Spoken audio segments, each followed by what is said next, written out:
At this point, it's almost a daily task where I am reviewing comparables for units we're going to see with a client or units we're going to place an offer on. For those who have worked with me from this channel, they know when we go to view units as buyers, I'm not just opening the door and telling you this is the unit. I'm coming with every single relevant comparable to give my clients the best understanding of the market with regards to the specific unit we're seeing. And when I'm reviewing these comparables, I am seeing really drastic differences between what we're viewing for sale and what comparables have sold. So for today's video, we're gonna pick a couple of sales, a couple of units that have already sold in 2025 and see what the comparables were selling at, whether it's in 2023, peak market, in some cases even 2024. So without further ado, let's start. Let's start with Exhibit 8. This unit is 633 Bay, Unit 807. Now, I actually showed this unit in person, and this is where I got the inspiration for this video because I was going through the comparables for this unit. And one thing to notice off the bat, and this is something that I've said before, and this is really important for you guys to understand, is that units that end with the same last two digits in the same building are the same exact units.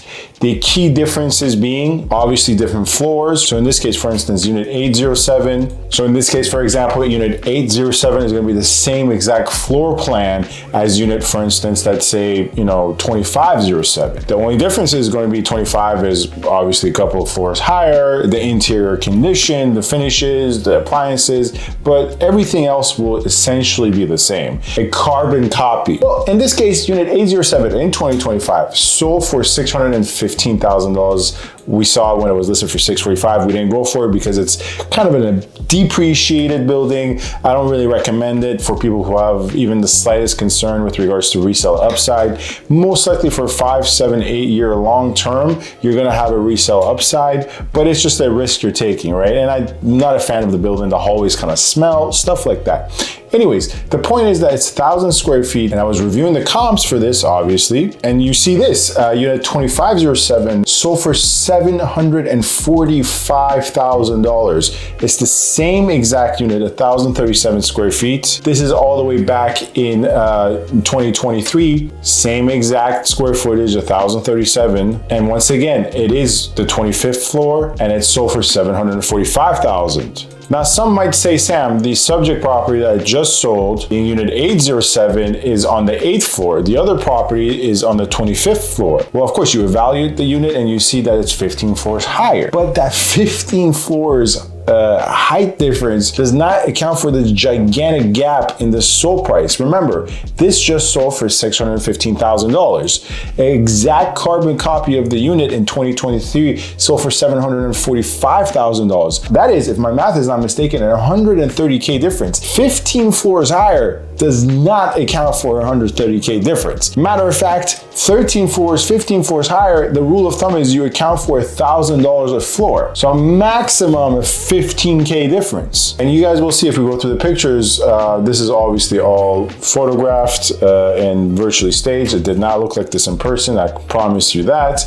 I mean, it looked like this, but this is really refurbished, let's say, or has some fine touching done. An older kitchen in terms of the appliances, white cabinetry, and then this is the same exact unit, right? If you take a look at the layout, this is the same exact unit, same exact square footage, same exact everything. The only difference is here they've actually installed a little bit of a glass door. This is the 2507, and it is more renovated, right? Nothing substantially more renovated. It's just a bit cleaner, a little bit fresher.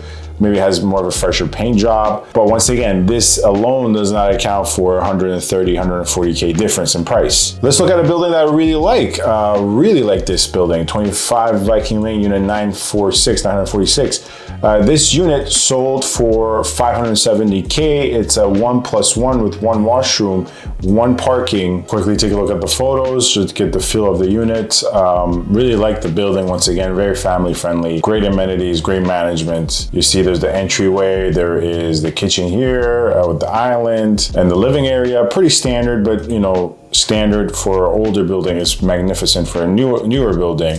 And this is the den, which is a legit den. But once again, looking at the comparables, this sold in 2025. Looking at the comparables, we see unit 2346 and 25 Viking Lane. Once again, the same exact 2 digits. And once again, note, once again, the last 2 digits are the same exact, 4646. And it's a 1+1, 1 parking as well. Sold for $671,000 back in 2023. So $100K difference in price for essentially what is the same exact unit. You won't be able to tell from the first couple of photos, but from this photo, you'll tell that it is the same exact unit. There's no difference in size. There's just a difference in the floor height. So this is a higher floor, and there's a difference in the finishes. And the differences in the finishes and the floor height, once again, just emphasize, because I know there's a lot of armchair quarterbacks in the comments typically, does not account for $100K difference alone. Clearly, there's just a more of a depressed market.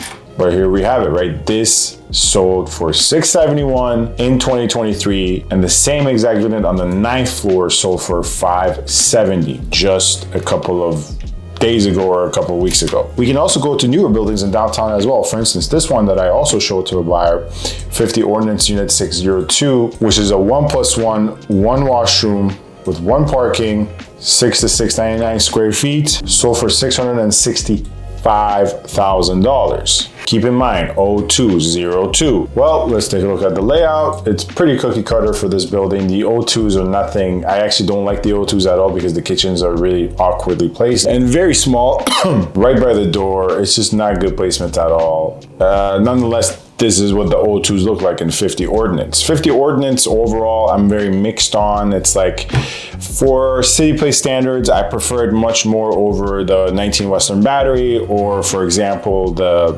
55, 75, 85 Liberty Street buildings. So I like these better than those, but in the grand scheme of things, it doesn't make me jump out of my seat. It's definitely suitable, passable for someone who is a first-time home buyer, not a family-friendly building. Well, 602 sold for 665. Let's take a look at comparables. Once again, 3102, so several different floors higher. There's no question about that. In April of 2022, sold for $780K. $780K for the same exact square footage for the same exact square footage as the other one, 618 square feet. So in this case, $115K more than the buyer who just purchased 602 bought 3102. So in this case, $115K difference in price, 780 versus the 665 sold price for unit 602. The buyer that just bought it bought a lower floor unit, yes, no doubt about that, but bought a lower floor unit for $115K less. And I know I sound like a broken tape recorder here, or broken record, whatever the expression is, but the reason I keep bringing up the fact that yes, these comps are on a higher floor, but they don't account for this much of a difference is because people think, well, 15, 20, 30 floors higher, of course it's going to be 115K, 130K more. And that's ludicrous. No, it doesn't work like that. It's maximum $1,000, $1,500 per floor. I've been doing this for 6-7 years. I've been buying and selling for 6-7 years, more than ever the last 2 years. And I'm telling you, this is just a fact of it. It's maximum $1,500 a floor. And that's maximum. And really, at the sake of getting repetitive, I can keep going on and on and on. North York, Midtown, Scarborough, Etobicoke, Richmond Hill, Markham, Vaughan. I can really show you a unit that's sold just this year or maybe just before 2025, and it's comparable to selling for 80, 130, in some cases 150K less in 2022 or 2023. So prices are definitely significantly down from 2022, even 2023. In some cases more marginally down than early 2024, but of course 2024, the early months are closer in proximity, so market is closer to early 2024. Some buildings have retained value exceptionally well, obviously relative to other buildings. Nonetheless, comps keep coming in lower and lower, and we'll see how long this lasts. It's a good time to be a buyer, not such a good time to be a seller, although I have hopes that that will turn around. We're already seeing some signs of that for 2-bedroom. Maybe that is a topic that we should pick up in a future video. Anyways, as always, this is Sam from SaberiSixRealEstate. I'm Remax Realtron Realty. Thank you very much for watching. Stay safe and stay tuned. Thank you.